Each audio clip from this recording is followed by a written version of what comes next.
With the projects that we do, we are very much aligned with what the industry needs. For example, the maths project which we recently have, that was totally industry linked.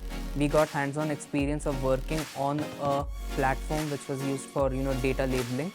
We've had many events in which the previous alumni of the university have come in. For example, the cybersecurity event which recently happened. So we had students who had taken up specialization in cybersecurity to speak about their experience and how the university helps them.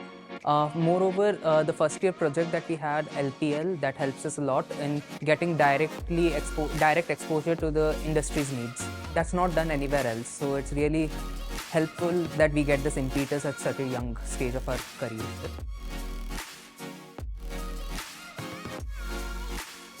Yeah, it's been a very enriching experience. I think getting into NIIT University was the first time I experienced hostel life. Like I've always been, I go to school, come back home, and here I think what's the best thing about the university is how approachable everyone is, from faculty to to everyone. If you have any problem, any doubts, you can easily approach them. Second, the greenery around us, which is very good. You don't find so much greenery back home where I come from, so yeah, that's a nice thing.